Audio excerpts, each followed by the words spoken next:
E aí, queridos alunos, tudo bem com vocês? Professora Jéssica, hoje para falar aí, né, do assunto figuras de pensamento. Galera, figuras de pensamento está dentro aí, né, de figuras de linguagem. Vocês vão entender isso melhor quando eu começar a explicar aqui. Só que antes de iniciar, né, essa explicação, eu vou pedir aqueles 3 favores de sempre, né? Que o primeiro é deixar um like bem legal nesse vídeo, que eu sei que você vai gostar dessa explicação. Segundo, se inscreve no nosso canal caso você ainda não seja inscrito, ok? Ajuda a tia aí a crescer no YouTube. E o terceiro é ativar o sininho para ficar por dentro aí de todo o conteúdo que é postado aqui, ok?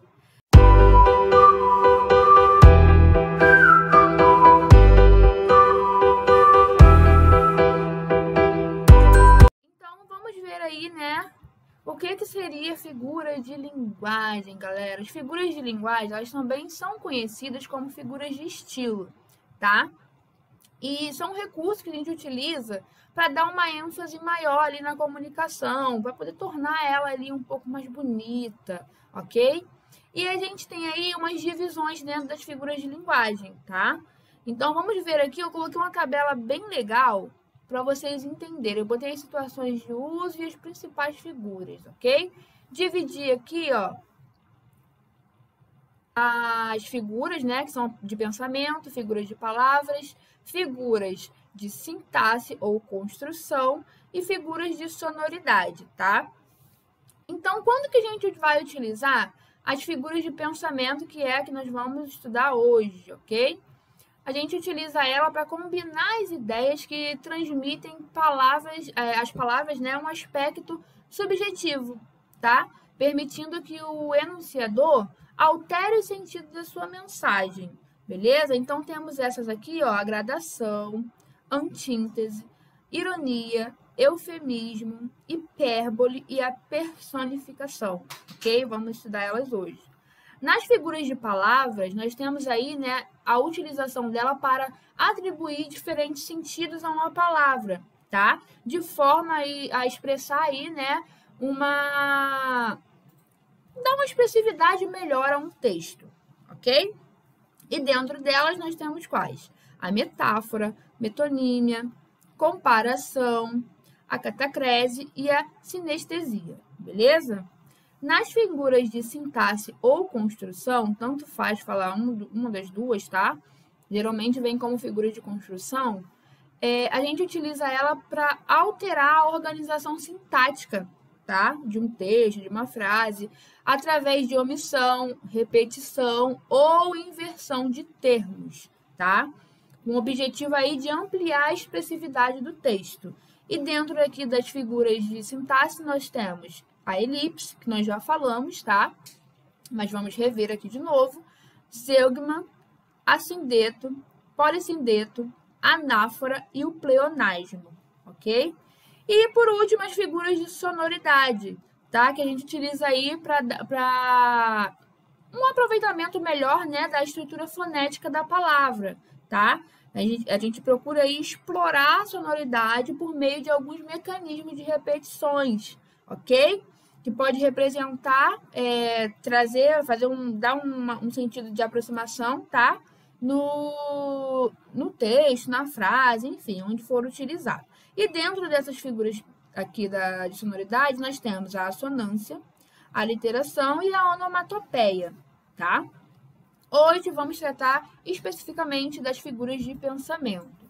As figuras de pensamento, né, elas ressaltam aí o aspecto semântico da linguagem. E dessa forma provocam emoções nos leitores que, por meio aí da exploração dos sentimentos e das palavras, né, eles têm aí uma emoção, beleza? E, como vimos anteriormente, eu botei aqui uma imagenzinha bonitinha, né, dividindo aí as figuras de pensamento. Vamos ver gradação, antíntese, ironia, eufemismo, hipérbole e a personificação. Então, vamos aqui primeiro relembrar 2 pontos, tá? Que são importantes aqui para a gente conseguir entender, né, a maioria das figuras de linguagem. Vocês já estudaram sobre o sentido denotativo e conotativo, tá? Só que eu acredito que alguns não lembrem, Beleza? Então, vou relembrar-los aqui. Primeiro vamos ver aí a denotação. O sentido denotativo, galera, é aquele sentido real, é o sentido da palavra real, tá? É o previsível. Como tá lá no dicionário, sabe? Quando você pesquisa o significado de uma palavra e você vai ao dicionário e vê o significado dela, então, é o sentido denotativo, ok? Coloquei aqui um exemplo. Os domadores conseguiram enjaular a fera. Repara que eu destaquei aqui fera, tá? Porque fera aqui se refere ao quê? Se refere a um bicho, a um animal, né, feroz. Seja ele o leão, a onça, o tigre, ok? Então, fera aqui está no sentido de quê? Animal feroz, animal bravo, enfim. Vamos agora ver o sentido conotativo. O sentido conotativo, galera, vocês já ouviram falar em sentido figurado? Então, o sentido figurado é o sentido conotativo. Por quê, professora? Porque aqui a gente utiliza uma palavra com um outro significado, tá? Vamos ver aqui o exemplo. Aquela aluna é fera na matemática. Repara que na frase anterior, no sentido denotativo, que é o sentido real da palavra, fera está realmente, né, dentro dessa frase no sentido denotativo. Por quê? Eles falaram ali que os domadores conseguiram enjaular a fera. Aqui não. Aqui a aluna, ela não é um bicho, ela não é um bicho feroz.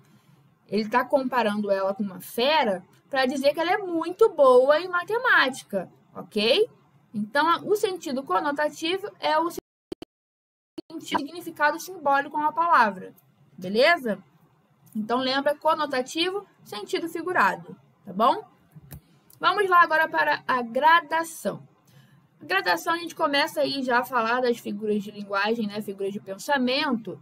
E o que seria a gradação? A gradação a gente utiliza para encadear ali fazer um encadeamento de ideias, tá? De forma crescente ou decrescente. Depende muito ali de como vai estar dentro do texto, dentro da frase, tá? E a gente utiliza ela para provocar uma intensificação ou uma suavização progressiva na mensagem. Vamos ver aqui o primeiro exemplo. Coloquei aí a frase. Penso em você a cada semana, a cada dia, a cada hora, a cada segundo. Você não sai dos meus pensamentos. Reparem que nessa frase a gente tem aí, né, um encadeamento de ideias de forma o quê? Decrescente. Concordam? Porque primeiro ele fala aqui que pensa em você a cada semana, a cada dia, a cada hora e a cada segundo. Ou seja, ele não está crescendo. Ele não está falando que ele pensa na semana, a cada mês, a cada ano. Ele está vindo ao contrário, a cada semana, a cada dia, a cada hora, a cada segundo, tá? Então, nessa forma aqui, nós temos o quê? A forma decrescente. Ok? Então, a gradação é isso. Ela utiliza, né, de forma crescente ou decrescente, uma sequência de ideias, tá? Vamos ver aqui o segundo exemplo. No restaurante, sentei, pedi, comi, paguei. Reparem que aqui nós temos uma situação o quê? Um encadeamento de ideias crescente. Por quê? Porque primeiro, se você chegou ao restaurante, você primeiro chega, faz o quê? Senta. Depois que você senta, você pede. Depois que você pede, você come. E depois que você come, você paga, tá? Então, nesse exemplo aqui, ele tá de forma crescente. Tudo bem? Então, agora vamos ver aí a personificação. A personificação, galera, ela dá aí, né? Ela dá, vamos dizer assim, ela dá características humanas a seres não humanos, tá? A animais, seres inanimados. E essas características que se dá são o quê? Sentimentos, ações, linguagem. Vou mostrar aqui para vocês agora 2 exemplos muito legais. O primeiro é uma frase, tá? E tá aqui. As nuvens choravam sem cessar. Galera, nuvem chora. Claro que não. O ser humano chora, tá? Aqui, a gente utilizou as nuvens choravam para quê? Para dizer que choveu muito, tá? Então, eu dei aqui uma característica humana a um ser não humano, ok? Vamos ver o segundo exemplo aqui. É um exemplo, assim, bem rotineiro, né? Que a gente vê muito isso nas HQs, tá? HQ, para você que não sabe, é histórias em quadrinhos. E nas histórias em quadrinhos, nas tirinhas, geralmente tem animais com balãozinho de fala conversando normal. Que é o exemplo aqui, ó. Olá, seu porquinho. O que vai ser quando crescer? Linguiça? Isso, né? O cachorro tá falando pro porquinho. Aí o porquinho responde: não vou ser rico.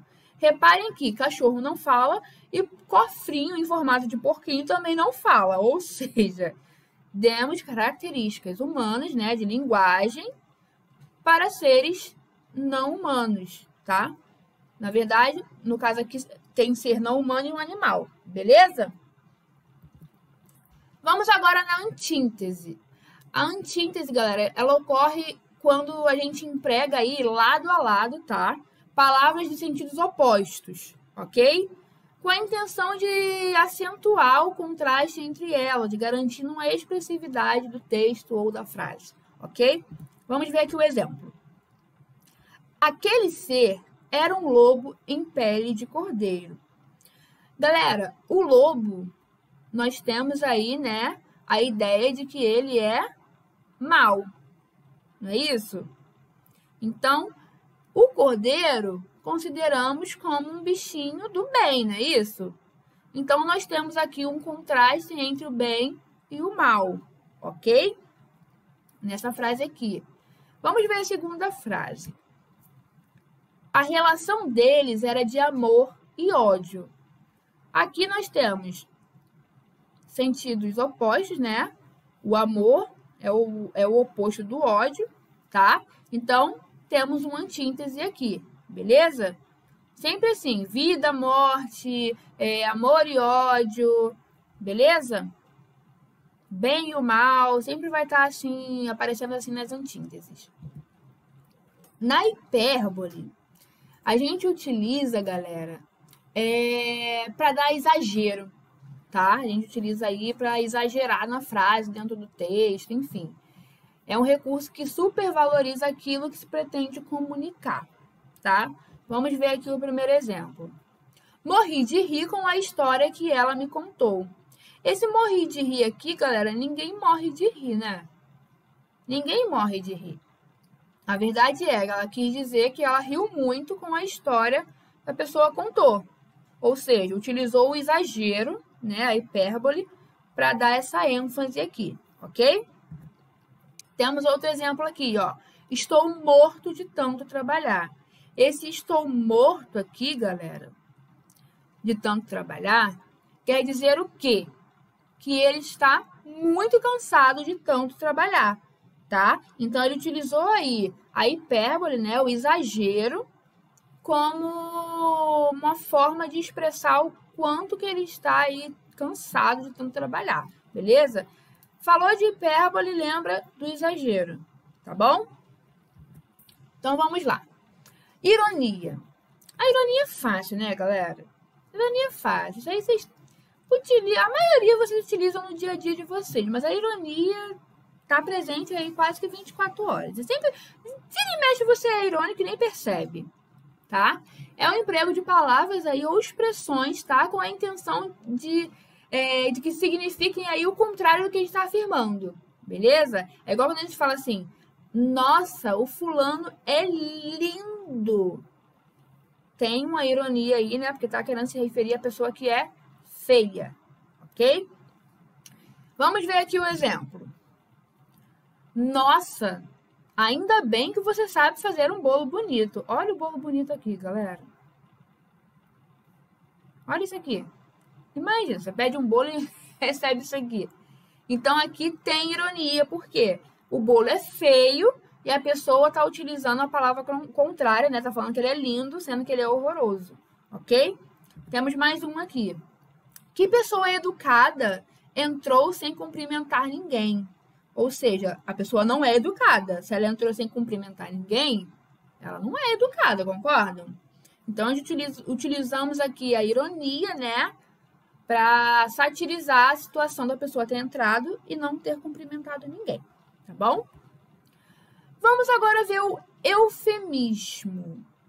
O eufemismo a gente utiliza para deixar as expressões mais brandas, tá? Quando se quer falar algo desagradável. Vamos ver aqui os exemplos. Após o evento, João foi convidado a se retirar da escola. Para não dizer que após o evento João foi expulso da escola, que fica uma coisa, oh, meu Deus, ele foi expulso. A pessoa utiliza uma outra palavra, outra frase, né, para poder se referir a esse evento aí desagradável, ok? Temos aqui também mais um exemplo, botei aí uma foto, tá? De uma moça falando, fofoqueira não, querida. Eu sou produtora de biografias orais não autorizadas, ou seja, para deixar aí de uma forma mais, vamos dizer, mais branda, né? Ela falou que ela não era fofoqueira, não. Ela disse que ela era produtora de biografias orais não autorizadas, tá? Respeita ela, beleza? Então, usamos o eufemismo para isso, tá? Chegamos aí ao final dessa explicação. Próximo vídeo vamos falar das figuras de palavras, ok? Fiquem bem, meus alunos. Um beijo e até o próximo vídeo.